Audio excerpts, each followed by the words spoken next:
السلام عليكم ورحمة الله وبركاته. حامدا ومصليا ومسلما، أما بعد، فقد قال الله تعالى في كلامه المجيد وفرقانه الحميد: أعوذ بالله من الشيطان الرجيم. بسم الله الرحمن الرحيم. إن الله وملائكته يصلون على النبي يا أيها الذين آمنوا صلوا عليه وسلموا تسليما. اللهم سيدنا مولانا محمد وعلى آل سيدنا مولانا محمد. بلغ العلا بكماله، كشف الدجى بجماله، حسنت جميع خصاله، صلوا عليه. उठा तूफान मगरिब से तो मशरिक भी हुआ बर्बाद, हमें आप तो रखा जलवा भला हो या रसूल अल्लाह। बलगल उला कशफत दुजा बिजमालिह, हसनत जमीओ खिसालिह, सल्लल्लाहु अलैहि व आलिहि। वक़ाल तआला في كلامه المجيد وفرقانه الحميد: وإن تعدوا نعمة الله لا تحصوها. وقال تعالى: أينما تكونوا يدرككم الموت ولو كنتم في بروج مشيدة. صدق الله مولانا العظيم وصدق رسوله النبي الكريم. أما بعد، গরা কদর ওয়াজিবুল ইহতিরাম, সম্মানিত পিতৃ সমতুল্য মুরব্বিয়ান আযম, সম্মানিত মসজিদ পরিচালনা পরিষদ, উপস্থিত সর্বস্তরে বয়সের দ্বীনের সাথে মুহিব্বিন মুতাআল্লিকিন, কোরআন প্রেমিক, আল্লাহ ও রাসূল প্রেমিক, দিনদার পরহেজগার মুসল্লি ভাইগণ, সেই সত্তার দরবারে মাথা নত করছি যে মুনিব, যে সত্তা আমাদের হায়াতের বাজেটটা এই জুমা পর্যন্ত রাখলেন। সুস্থ শরীরে জুমাতে উপস্থিত হওয়ার মতো সৌভাগ্য মেহেরবানি করলেন। সেই মালিকের দরবারে নতশিরে প্রাণ উজাট করে দিল থেকে একটা বুলন্দ আওয়াজে বলি আলহামদুলিল্লাহ। রব্বুল আলামিন এই দুনিয়াতে মানব প্রেরণ করেছেন, সৃষ্টি জগৎ বানালেন, আমাদেরকে বানালেন। আমাদেরকে বানানোর পর কিছু চুক্তিপত্র আমাদের সাথে হয়েছিল। যখন আমি আপনি আসি নাই, আলেমে আরওয়া জগতের মধ্যে আল্লাহর সাথে আমাদের সাথে চুক্তিপত্র হয়েছিল। চুক্তিপত্রতে রব্বুল আলামিন প্রথম জিজ্ঞাসা করেছিলেন, আলাস্তু বিরব্বিকুম, বান্দা দুনিয়াতে আমি তোমাকে পাঠাবো চুক্তি, তবে শর্ত হচ্ছে যদি তুমি আমাকে মানো, যদি তুমি আমার নির্দেশ পালন করো, যদি তুমি আমার হুকুম পালন করো, তাহলে তোমার জন্য ভালো হয়। এখন তুমি কোনটা করবা? আলাস্তু বিরব্বিকুম, দুনিয়াতে যাওয়ার পর বান্দা আমাকে মানবা? সবাই একসাথে বলেছিলাম কালু বালা, হ্যাঁ মালিক তোমাকে ছাড়া কাউকে মানবো না। দুনিয়ায় যাওয়ার পর যদি কারো সিজদা করা লাগে, কাউকে সিজদা করা লাগে, কারো কথা মানা লাগে, তাহলে তোমার দেওয়া সিলেবাস আল কোরআনের কথার উপর জীবন চালাবো, আর তোমার হুকুমের তাবেদার বনে তোমার গোলাম হয়ে থাকবো। দুর্ভাগ্য, যাই ওয়াদা করেছিলাম তাকে আমরা রক্ষা করতে পেরেছি?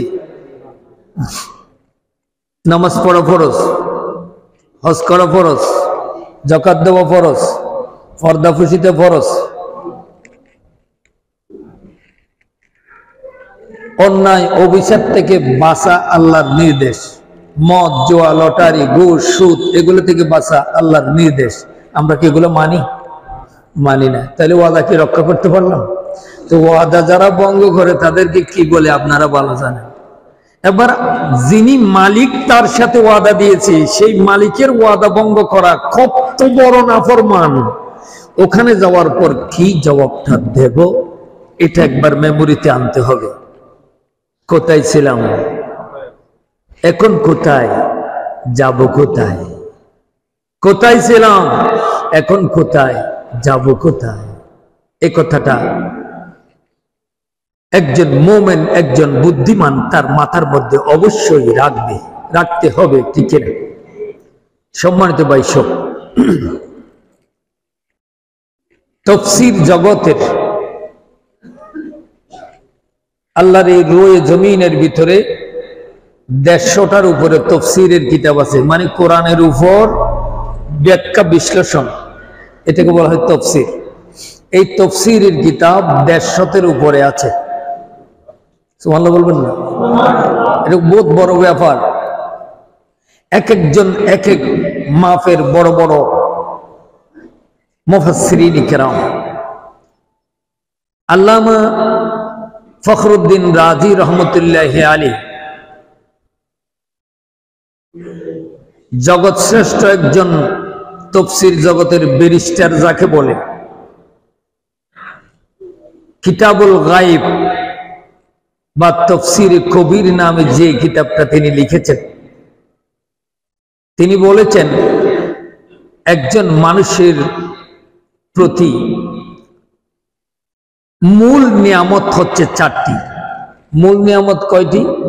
4টি। আবার বলেন তো মূল নিয়ামত কয়টি? নিয়ামতে তো বড়া, 3.5 হাত বড়ির ভিতরে তো 1000 রকমের নিয়ামত আছে। আমাদের চলার জীবনে তো 1000 রকমের নিয়ামত আছে, কথা কি বোঝা যায়? কিন্তু মূল নিয়ামত আল্লামা ফখরুদ্দিন রাজি রহমতুল্লাহ আলাইহি বলছেন তার কিতাব তাফসীর জগতের শ্রেষ্ঠ একটা কিতাব তাফসীরে কবিরের মধ্যে তিনি বলেছেন, ওয়াইন তাউদ্দু নি'মাতাল্লাহি লা তুহসুহা। এই আয়াতকে কেন্দ্র করে তিনি তাফসীর করতে গিয়ে লিখেছেন যে মূল নিয়ামত 4টি। 1 নম্বর হচ্ছে ঈমান। 1 নম্বর কি? ঈমান। 2 নম্বর হচ্ছে কোরআন। 3 নম্বর হচ্ছে সুস্থতা। একজন মানুষ যদি অসুখ হয়, গায়ে জ্বর উঠছে 160 ডিগ্রি, আপনি যদি কন আব্বা আপনার জন্য আমি এই ভালো জায়গা থেকে বিরিয়ানির প্যাকেট আনছি, খাবে? আরে ও তো হো হো করতে করতে অবস্থা খারাপ হয়ে যায়। আল্লাহ এগুলো করতে করতে সময় চলে যায়। ও বিরিয়ানি দেখিলে বিষ দেখের মনে হয়, ঠিক কিনা? এই জন্য শরীর সুস্থতা না থাকলে, সুস্থ না থাকলে দুনিয়ার বিরিয়ানিও মজা লাগে না। এই জন্য 3 নম্বর নিয়ামত হচ্ছে সুস্থতা। রাসূল আকরাম সাল্লাল্লাহু আলাইহি ওয়াসাল্লাম হাদিসে পাকের মধ্যে উম্মতকে শিখিয়ে দিয়েছেন, উম্মত তুমি তোমার শরীরের সুস্থতা চাও, তাহলে তুমি সবসময় একটা দোয়া করিও, পড়েন আল্লাহুম্মা ইন্নী আসআলুকা আস-সিহতা ওয়াল আফিয়া ওয়া হুসনুল আখলাক। ওদের দোয়াটা বেশি পড়িও, আল্লাহ তুমি আমাকে সুস্থ রাখিও, আমাকে বিপদ থেকে রক্ষা করিও, আল্লাহ আমার চরিত্র ঠিক রাখিও। এটা বড় নিয়ামত, বড় দোয়া। 4 নম্বর হচ্ছে সময়। 4 নম্বর কি? সময়। সময় মানে বল খেলা শুরু হয় 4টা বাজে, মানুষ কতগুলা থাকে? 2 মসজিদের বেশি হবে না? আমিও দেখছি, আমিও দেখি, এটা একটা আনন্দ ওরা করে, কিন্তু সময়টা কতক্ষণে? 4টায়। জামাত কখন? 4টায়। ওখানে কতগুলা মানুষ? 2 মসজিদ সম্পূর্ণ, 2 মসজিদ কুলাবে না। এখানে অবস্থা তো খারাপ, ঠিক কিনা? এই যে সময়টা আমরা লস করি, এই সময় কি আর জীবনে ফিরে আসবে? জীবনে ফিরে আসবে না। আসরের সময় মারাত্মক একটা সময়, আসরের সময় মর্যাদাপূর্ণ একটা সময়, আসরের সময়টা আল্লাহর কাছে গ্রহণীয় সময়। ওই সময় শয়তান আমাদেরকে গ্রাস করে ফেলছে। আমি যদি ওই সময় শয়তানকে গ্রাস করে নামাজে চলে আসি, খেলা দেখবো বাঁচিতে গেলে, কিন্তু যদি ওই মুহূর্তে আমি মরে যাই, তাহলে আমার সময়টা শেষ হয়ে গেল, ঠিক কিনা? এই জন্য হযরত আল্লামা ফখরুদ্দিন রাজি রহমতুল্লাহ আলাইহি বলছেন, 4 নম্বর হচ্ছে নিয়ামতের মধ্যে সবচেয়ে বড় নিয়ামত 4টি: ঈমান, কোরআন, সুস্থতা এবং সময়। সৈয়দ আলুসি আল বাগদাদি রহমতুল্লাহি আলাইহি তিনি তার তাফসীরের কিতাবে এই আয়াতকে কেন্দ্র করে ওয়া ইন তাউদ্দু নি'মাতাল্লাহি লা তুসুহা, তাফসীর রুহুল মাআনি ওনার কিতাব, তিনি লিখেছেন সারা দুনিয়াতে একসাথে যদি বৃষ্টি হয়, আচ্ছা যদি বৃষ্টি হয় এরকম কি হয়? কথা বুঝেন না যে আপনারা? সারা দুনিয়াতে একসাথে, সারা দুনিয়া, দুনিয়া নামের এলাকা যদ্দূর আছে অতটুকুতে একসাথে কি বৃষ্টি হয়? সৌদি আরব বৃষ্টি হয় বছরে 2 বার, বাংলাদেশে রীতি অনুযায়ী 3 মাস হয়, 2 মাস হয়, ঠিক না? মাঝে মধ্যেও হয়। দেখা যাবে যে অস্ট্রেলিয়াতে আরো বেশি হয় অথবা হয় না, দেখা যাচ্ছে যে আমেরিকাতে হচ্ছে অথবা হয় না, এরকম না। ওদের সারা দুনিয়াতে যদি একসাথে বৃষ্টি হয়, হযরত সৈয়দ আলুসি আল বাগদাদি রহমতুল্লাহি আলাইহি তিনি তাফসীর রুহুল মাআনি তার কিতাবের মধ্যে লিখেছেন, একসাথে ধরে নিলাম বৃষ্টি হয়েছে, আচ্ছা কতগুলো পানির ফোঁটা হবে গুনতে পারবে? এটা সম্ভব নাকি? ক্যালকুলেটর ধরবে? দুনিয়ার সবচেয়ে বড় সেরা ইয়া হচ্ছে কম্পিউটার, কম্পিউটারও কি ধরবে? ধরবে না। ধরে নিলাম এমন একটা সময় আসবে, ইয়াউমাইদিন তুহাদ্দিসু আখবারাহা, জমিনের নিচে কি আছে উপরে কি আছে আল্লাহ সবগুলা মানুষের মস্তিষ্ক দিয়ে দুনিয়াতে জানাইয়া দিবে। ধরে নিলাম সারা দুনিয়াতে একই সাথে বৃষ্টি হলো, কতগুলা পানির ফোঁটা গণনা করা সম্ভব নয়। অসম্ভবপর জিনিসও কোনো সময় সম্ভব হতে পারে, সম্ভব হতে পারে। জেনে রাখো মুসলমান, আল্লাহ সুবহানাহু ওয়া তাআলা বান্দার জন্য তার চেয়ে বেশি রহমত দৈনিক বর্ষণ করে। সুবহানাল্লাহ, ঘর গিয়ে পড়িয়েন। আল্লাহ বলেছেন, বান্দা আমি তোমার এমন রব, আমি তোমার এমন মালিক, আমি তোমার এমন খালেক, আমি তোমার এমন সৃষ্টিকর্তা। দুনিয়াতে একসাথে বৃষ্টি বর্ষণ হলে পানির ফোঁটা গণনা সম্ভব নয়। যদি কেউ কোনোদিন গণিয়ে নিতে পারে, তার চেয়ে অধিক অধিক বেশি রহমত আমি আল্লাহ দৈনিক তোমাদের জন্য বর্ষণ করি। ইয়া আইয়ুহাল ইনসান, মা গররাকা বিরব্বিকাল কারীম। ও মানব গোষ্ঠী, এত কিছু দেওয়ার পরও তোমরা আমাকে কি করে বলে যেতে পারো? কে তোমাকে আমার মধ্যে আর তোমার মধ্যে দিয়ে পার্টিশন সৃষ্টি করে দিল? কিন্তু তুমি ওয়াদা করেছিলে আমাকে, আলাস্তু বিরব্বিকুম, তুমি বলেছিলে ক্বালু বলা, আল্লাহ তুমি ছাড়া কাউকে মানবো না। আর এখানে আল্লাহকে মানি না, নেতা মানি, ঠিক কিনা? যেই দল করে, রাজনীতির হিসেবে বলছি না, আমি একটা দল করি, আমি আমার নেতাকে ভালো মনে করি, কিন্তু কোরআন কি বলছে সেটাকে আর ভালো মনে করার সুযোগ আমাদের থাকে না। এই জন্য কোরআন বলছে একরকম, আমি চলি আরেক রকম। ওয়াদা কি রক্ষা করা সম্ভব হবে? হবে না। মাছ যখন পানির নিচে থাকে, একটু উদাহরণস্বরূপ কিছু কথা আপনাদেরকে বলতেছি। ওয়া ইন তাউদ্দু নি'মাতাল্লাহি লা তুহসুহা, আমি যতগুলো নিয়ামত তোমাদেরকে দিয়েছি এগুলো গণনা করা সম্ভব নয়। এই আয়াতের বিশ্লেষণে মুফাসসিরিনগণ বলেছেন, পানির নিচে মাছ যখন ডুবে থাকে, আচ্ছা পানি কোন দিকে থাকে? কথা বুঝে নাই। ধরে নেন এই রেলওয়ে জবডাবাতে মাছ আছে না, মাছ যখন কি, মাছ উপরে নাকি নিচে? নিচে। মাছ যখন নিচে ডুবে আছে, পানিগুলো কোথায়? কেন ডানে বামে নাই, উপরে নিচে নাই? চতুর্দিকে, চতুর্দিকে। আল্লাহ বলছেন, বান্দা আমি তোমাদের জন্য আফসোস করি, আমি তোমাদেরকে নিয়ে খুব কষ্ট পাই, যেহেতু আমি তোমাদেরকে বানিয়েছি প্রেমের যশে পড়ে, সৈয়দুল মুরসালিনের প্রেমের দিকে তাকিয়ে আমি তোমাদেরকে বানালাম কত নিখুঁত ভাবে, সুন্দর ভাবে। আহসানি তাকওয়িম, তোমাদের মতো সুন্দর পৃথিবীতে আমি আর কাউকে বানাই নাই। বান্দা মাছ যখন পানিতে ডুবে থাকে, উপরে নিচে ডানে বামে চতুর্দিকে পানি থাকে, সারা পৃথিবীটা মাছ যেভাবে ডুবে আছে, সারা পৃথিবীটা আমি যদি 1 সেকেন্ড রহমত না করি, দুনিয়াটা সারকার হয়ে যাবে, ছিন্ন বিচ্ছিন্ন হয়ে যাবে। তোমাদের এত পাপ দেখার পরও বান্দা আমি তোমাদেরকে রহমতের সাগরে ডুবাইয়ে রেখেছি। এত পাপ করো বান্দা, তোমাদের লজ্জা লাগে না বান্দা? আমি কিন্তু তবু তোমাদের প্রতি রহম করি, একজনকে কেন্দ্র করে, তিনি মুহাম্মদ রাসূলুল্লাহ। নেতা মানো, নবীকে মানতে পারো না। নেতার নেতৃত্ব মানো, নেতৃত্ব কোরআনকে মানতে পারো না। আল্লাহর কথা, ইয়া আইয়ুহাল ইনসান মা গাররাকা বিরব্বিকাল কারীম। কোন দল করো এটা বাবার দরকার নাই, কোরআনের দলে আসো, কোরআন কি বলেছে সেটা মানো।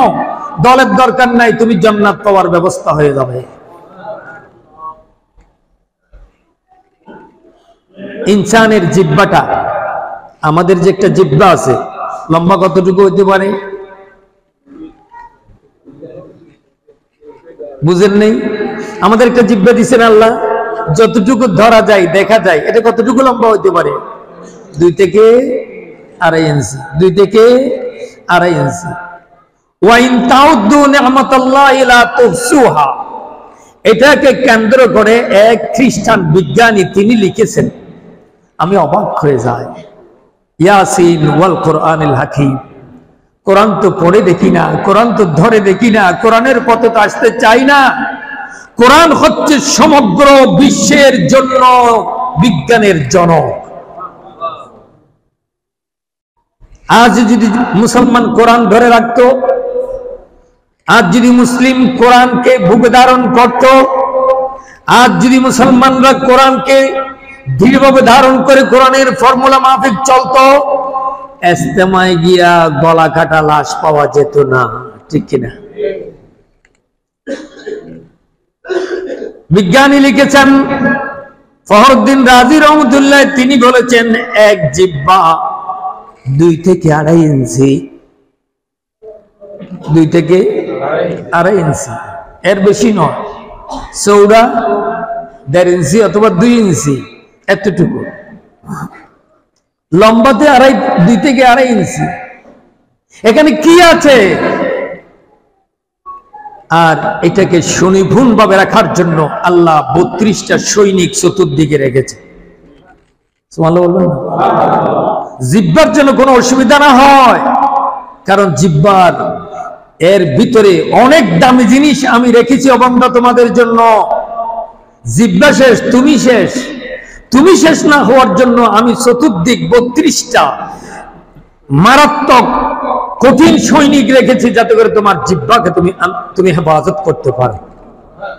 দাঁত নামের এই সৈনিক রেখেছি অবন্ধা, কারণ তুমি 70-80 বছর এই মেশিন চালাবে কি করে? তুমি কথা বলবে কি করে? এখানে তেল মোবিলের দরকার আছে না নাই? আছে। যে কোনো একটা কিছু না থাকলে এটা কথা বলতে পারে না।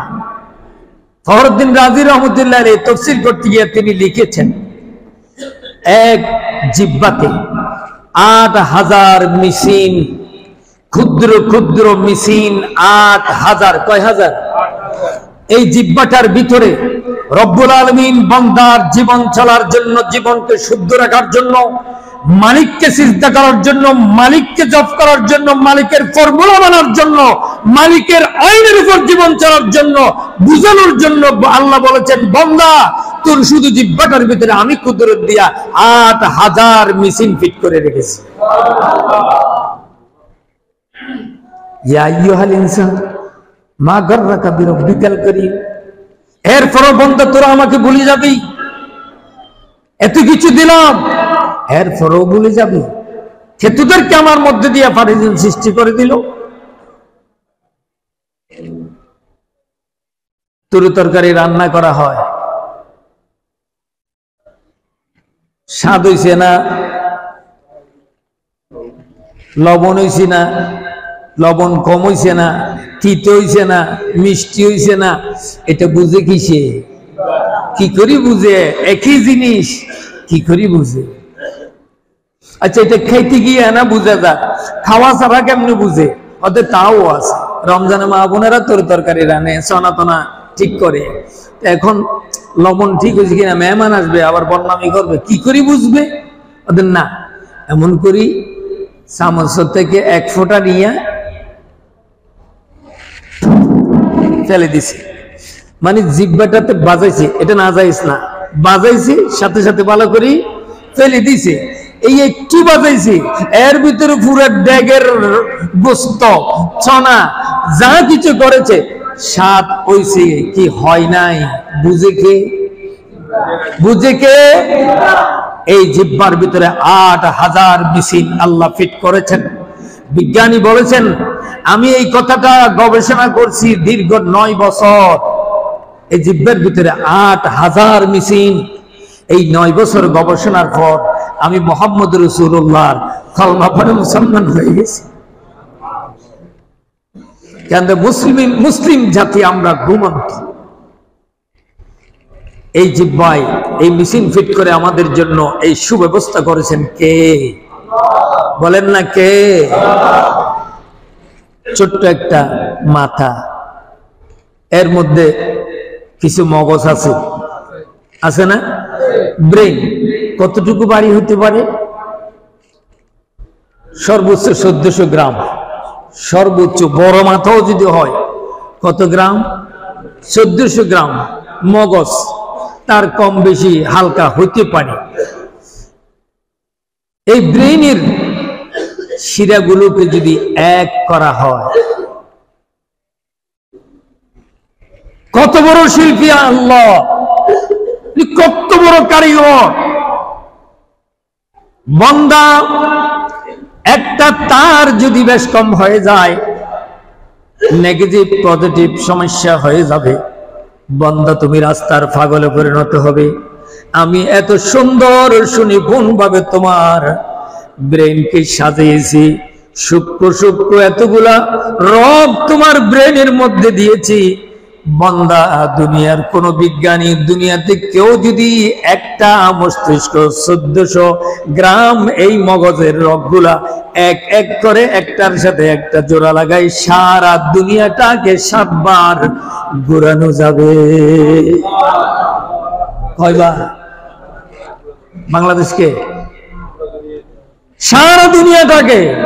একজন মানুষের মস্তিষ্কে যে ক্ষুদ্র ক্ষুদ্র রগ আছে, বিজ্ঞানী বলেছেন, আমি হতবাক যে এই রগগুলা ধরা যায় না, এত সূক্ষ্ম, এত মিহি। এই রগগুলো একটার সাথে একটা যদি দেওয়া হয়, সমগ্র পৃথিবীটাকে 7 বার ঘুরে আসা যাবে। আল্লাহ বলেছেন, বান্দা, এত সুনিপুণ তোমার ব্রেনটাকে আমি রাখলাম, এরপরে তোমার বিবেক দিলাম, আবেগ দিলাম, বয়ানের অন্তর্ভুক্ত করলাম। বান্দা, যখন নামাজের সময় হয়ে যায়, তখন তুমি বেমালুম আমাকে বলে যাও কি করে। তুমি কি করে বলে যেতে পারো বান্দা? তোমার জন্য আমার আফসোস হয়, তোমার জন্য আমার খুব আফসোস হয় বান্দা। কি করে পারো?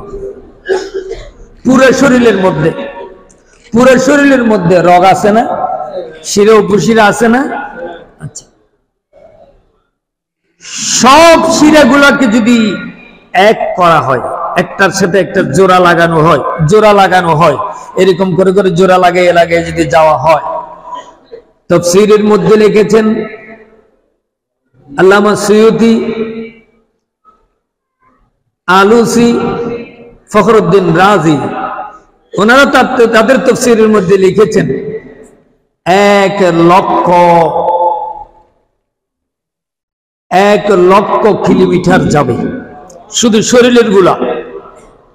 শরীরের ভিতরে যা আছে এগুলাকে এক এক করলে 1,00,000 কিলোমিটার সোজা রগগুলা দিয়ে যাওয়া যাবে। সুবহানাল্লাহ বলবেন না? একটা রগ যদি সামান্য বেশ কম হয়, কি করে বুঝবো? এটা যদি বুঝতে হয়, যারা ইস্তেমাতে গিয়ে কাটা খাইয়েছে, রগ খাড়িয়েছে, ওদেরকে গিয়ে হাসপাতালে জিজ্ঞাসা করতে হবে তুমি কেমন আছো, ঠিক না? ওখানে জিজ্ঞাসা করতে হবে। অথবা বিগত আগস্ট মাসের ছাত্রদেরকে জিজ্ঞাসা করতে হবে তোমার অবস্থা কেমন, ওরা বলতে পারবে কেমন। একটা শিরা উপশিরার মধ্যে যদি সামান্য আঘাত হয়, আল্লাহর বান্দাদের চলা দুষ্কর হয়ে যায়, ঠিক কিনা? আমরা এখানে যারা আছে, আমাদের কোনো সমস্যা আছে? আলহামদুলিল্লাহ বলবেন না? এবার আপনার মেমোরিকে আপনি কষ্ট করুন। আপনার সামনে একজন বিকলাঙ্গ মানুষ, অন্ধ মানুষ, বধির মানুষ, বোবা মানুষ চলে।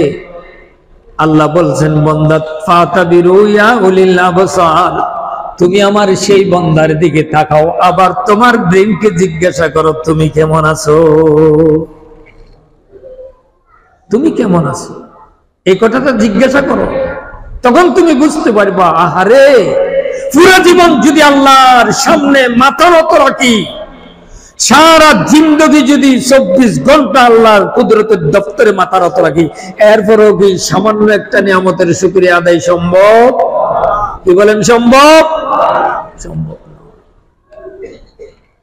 সিনার মধ্যে একটা গোস্তের টুকরা আছে, এটাকে কলব বলে। এটাকে কি বলে? কলব। সায়েন্সের ভাষায় এটাকে বলা হয় হাড়। এটা কি? হাড়। বাড়ি কদ্দুর হইতে পারে? সর্বোচ্চ 250 গ্রাম। বিজ্ঞানীদের ভাষায়, কোরআনের তাফসীরের ভাষায় সর্বোচ্চ 250 গ্রাম। এটা একটা গোস্তের টুকরা। আল্লাহ সুবহানাহু ওয়া তাআলা এমন একটা মেশিন এই গোস্তের টুকরাটাকে বানালো, এই মাথার মধ্যে যতগুলা সূক্ষ্ম সূক্ষ্ম শিরা উপশিরা আছে, যেগুলা দুনিয়াটাকে 7 বার ঘুরে আসতে পারবে, ওই শিরা উপশিরার মূল কেন্দ্র এবং শরীরের মধ্যে যে রগগুলো আছে, শিরা উপশিরা আছে, যেগুলা টানাইলে 1,00,000 কিলোমিটার যাবে। প্রত্যেক রগের মূল কেন্দ্রই হচ্ছে কল, হৃৎপিণ্ড, হাড়। প্রত্যেক রগগুলা এসে মূল কেন্দ্র, সাপ্লাই, পাওয়ার হাউস হচ্ছে হাড়। মানুষ ব্রেন স্ট্রোক করলে হয়তো প্যারালাইজড হয়ে যেতে পারে, বোবা হয়ে যেতে পারে, অন্ধ হয়ে যেতে পারে, আওয়াজ বেশ কম হয়ে যেতে পারে, বাঁচার সম্ভাবনা আছে। কিন্তু হার্ট অ্যাটাক এটা যদি হয় বাঁচার সম্ভব খুব কম, যেহেতু এটাই হলো মূল পুরো মানুষের। আল্লাহ সুবহানাহু ওয়া তাআলা এই হাড়ের পাশে 4টি বাল্ব রেখেছেন। কয়টি বাল্ব? 4টি বাল্ব রেখেছেন। পুরো বডিটাকে নিয়ন্ত্রণ করার জন্য, হাত ঠিক থাকার জন্য আল্লাহ সুবহানাহু ওয়া তাআলা আরো 4টি মেশিন সেখানে ফিট করেছেন, বান্দার জীবন অবস্থা সুন্দর রাখার জন্য। ইয়া আইয়ুহাল ইনসান মা গাররাকা বিরাব্বিকাল কারীম। আল্লাহ বলছেন, বান্দা তোমাদেরকে একটু লজ্জা হয় না? আমি তোমাদেরকে এত কিছু দিলাম, এরপরে কি তোমাদের একটু লজ্জা লাগে না? বান্দা, কি করে আমাকে বলি তোমরা থাকতে পারো? কুল মাতাউদ দুনিয়া কলিল, এই স্বল্প সময়টাকে তো তোমাকে বাদ দিয়ে আমার কাছে আসতেই হবে। এ কথা তুমি ভুলে গেছো কেন? 2টি কিডনি আছে। একজন মানুষের কয়টি কিডনি আছে? 2টি কিডনি আছে। আচ্ছা, কিডনির ওজন কত হইতে পারে? বিজ্ঞানীরা বলছেন একটা কিডনি সর্বোচ্চ 170 গ্রাম হবে। 170 গ্রাম হবে। যখন শরীর থেকে যা বের করার দরকার হবে, রব্বুল আলামিনের হুকুমের গোলাম হয়ে তাবেদারি করে আপনি বান্দার সুস্থতার জন্য, ভালোর জন্য, সার্বিক কল্যাণের জন্য, আপনার পুরো বডি স্ট্রাকচারকে ঠিক রাখার জন্য বাহির হওয়া জিনিসগুলা, বাহির করার জিনিসগুলা এই কিডনি আপনার শরীর থেকে বের করে দেয়। সুবহানাল্লাহ বলবেন না? এগুলো করে কে? আল্লাহ। এবার আপনি আপনার প্রশ্ন করেন, আচ্ছা আমি আজকে হাঁটুর ব্যথায় কষ্ট পাচ্ছি, দোনো হাঁটু। আমি বসলে, দাঁড়ালে ঠিক আছে, হাঁটলেও ঠিক আছে, বসলে কিন্তু আমি খুবই ব্যথা পাচ্ছি। ডাক্তারের কাছে গেছি, ডাক্তার বলছেন আপনার এখানে গ্রিস কমে গেছে। কথা বুঝতে পারছেন? চাকার মধ্যে গ্রিস কমে গেলে চাকা কিন্তু নষ্ট হয়ে যায়, ঠিক না? কোম্পানি কে কে আছেন? হাত উঠান। গাড়ির কোম্পানি কেউ নেই এখানে? এই জন্য তো গাড়িতেও চালান না। আমাদেরকে গাড়ি ঘোড়ায় চালাইতেন, মাঝে মধ্যে দূরে দাঁড়িয়ে বেড়াতে নিতেন, এটাও পারতেছি না, তাহলে কি কোম্পানি নিয়ে দিয়ে না সমস্যা? চাকা ঠিক রাখার জন্য, নাট বল্টু ঠিক রাখার জন্য, ছুরি নষ্ট না হওয়ার জন্য এখানে গ্রিজ দেওয়া হয়, ঠিক কিনা? গ্রিজ না বলে গ্রিজ দেওয়া হয়। এটা কিন্তু কি একবার দিলে কি গাড়ি শেষ পর্যন্ত থাকে, নাকি কতদিন পর আবার দেওয়া লাগে? এবার আপনি আপনার মেমোরিকে প্রশ্ন করেন, আপনার হাঁটুতে এখানে 360 জোড়া, কয়টা? আল্লাহু আকবার। একজন মানুষের শরীরের মধ্যে জোড়া হচ্ছে 360টি। প্রতিটি জোড়াতে গ্রিজ দিয়েছেন কে? এবার কয়জনে কয়বার লাগাইছেন গ্রিজ বলেন তো? কেউ লাগাইছেন? গ্রিজ দেওয়া হয়েছে? আল্লাহু আকবার, আল্লাহু আকবার। আল্লাহ বলছেন, ইয়া আইয়ুহাল ইনসান মা গাররাকা বিরাব্বিকাল কারীম। তুমি কি জানো তোমার 70-80 বছর, 100 বছর জিন্দেগির জন্য আমি কতগুলো গ্রিজ রাখছি?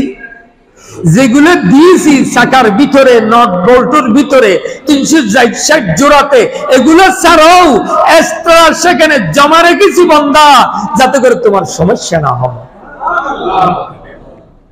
আর এগুলো যদি দুনিয়াতে কিনতে হতো, পাওয়া যেত। দুনিয়ার গ্রিজ দিয়ে আপনার হাঁটু চলবে? আল্লাহু আকবার। আল্লাহ বলছেন, বান্দা এগুলো যদি কিনতে হতো তাহলে তোমার জীবন শেষ হয়ে যেত।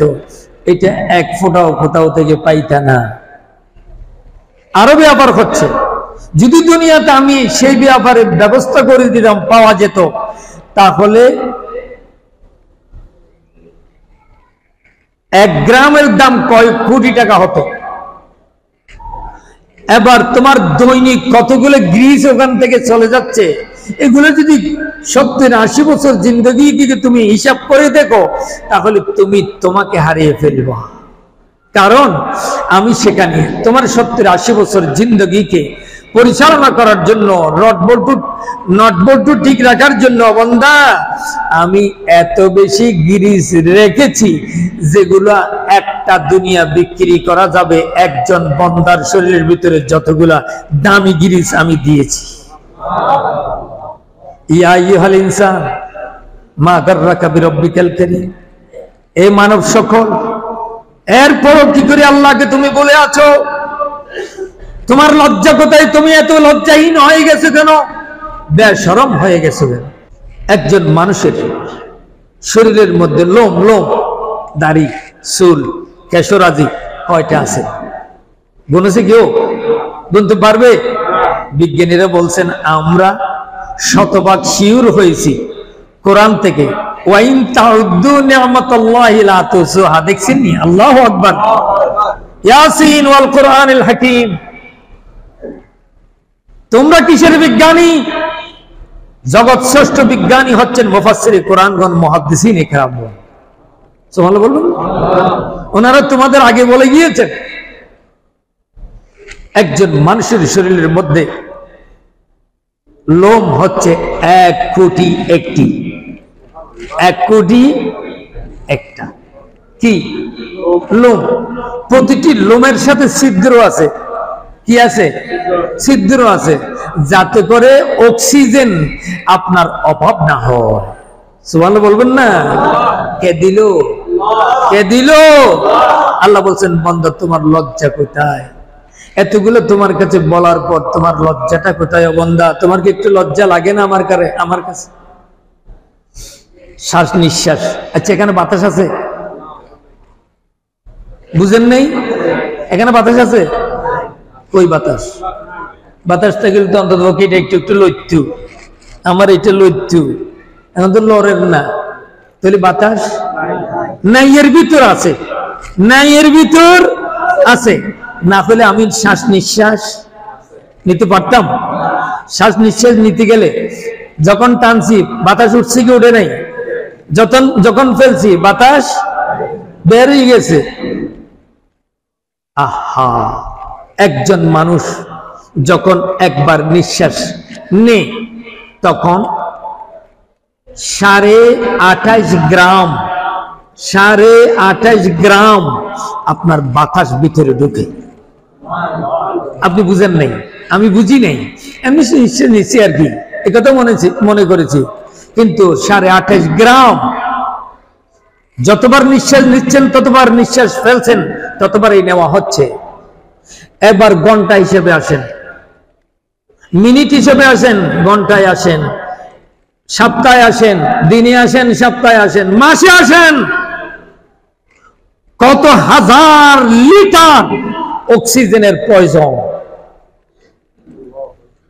আল্লাহ বলছেন বান্দা তোমার অগোচরে, তুমি অজান্তে আমি তোমাকে এগুলো দিয়েই তো তোমার জীবন রক্ষা করছি। ইয়া আইয়ুহাল ইনসান মা গাররাকা বিরব্বিকাল কারীম। এত নিয়ামত দেওয়ার পর বান্দা আমাকে কি করি তোমরা বলে আছো? আল্লাহু আকবার। মন যেমন চাই তেমন করতেছি, কার জন্য করি নিজেও জানি না। সুদ খায়, কোটি কোটি টাকার মালিক, কার জন্য করে? এতে সুদ কেটে কেটে কয়েক হাজার কোটি টাকার মালিক হয়ে গেছে, 3 দিন পর মরে গেছে। খাবে কে? সুদ নাতি এগুলো কে? কিছু থাকবে না, আপনি কালকে মরেন না, 4 দিন পর আপনারা আর চিনবে না কেউ, ঠিক কিনা? আহারে মন। এই জন্য মনকে বুঝতে হবে আল্লাহর ফর্মুলাকে কেন্দ্র করে, ঠিক কিনা? তখন নেতা নেত্রী আপনি মানবেন না, 2 লাঠির কাঁঠাল এগুলা। মূল নেতা মুহাম্মদ রাসূলুল্লাহ সাল্লাল্লাহু আলাইহি ওয়াসাল্লাম, এটা কি আপনি গ্রহণ করতে বাধ্য হবে।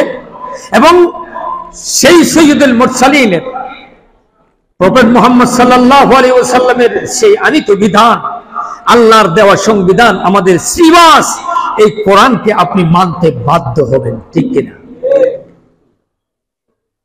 রং দ্বারা যৌবন, জং ধরে শেষ হয়ে গেছে আমাদের, এর জন্য মন যেমন চাই তেমনই চলছি। অমন কার লাগিয়া করছো তুমি এত আয়োজন। আপনার মনকে আপনি বুঝান তো, চোখ বন্ধ করবেন, আল্লাহর দিকে নজর দিবেন। আপনার বাপদাদা 14 গোষ্ঠী যারা আপনার সামনে কবরে গেছে ওদেরকে খেয়াল করবেন। এবার মাথা নত করে, অমন কার লাগিয়া করছো তুমি এত আয়োজন, কে জানে কার হঠাৎ করে ডাক আসে কখন। অমন কার লাগিয়া করছো তুমি এত আয়োজন, অমন কার লাগিয়া করছো তুমি এত আয়োজন। আপনার মেমোরি, আপনি যদি বুদ্ধিমান হন, আল্লাযীনা ইয়াযকুরুনাল্লাহা কিয়ামান ওয়া কুউদান ওয়া আলা জুনুবিহিম ওয়া ইয়াতাফাক্কারুনা ফি খালকিস সামাওয়াতি ওয়াল আরদ, এই কোরআনকে যদি গবেষণা করেন, আপনি ওইদিকে যদি নজর দেন, আপনার মেমোরি আপনাকে বলবে, হায় হায় তুমি ভুলে আছো, তুমি শুদ্ধ হয়ে যাও। আসুন আমরা আমাদের জীবনটাকে শুদ্ধ করার চেষ্টা করি। আল্লাহর নিয়ামতের কথা বলতে গেলে এরকম 10 জুমা লাগবে।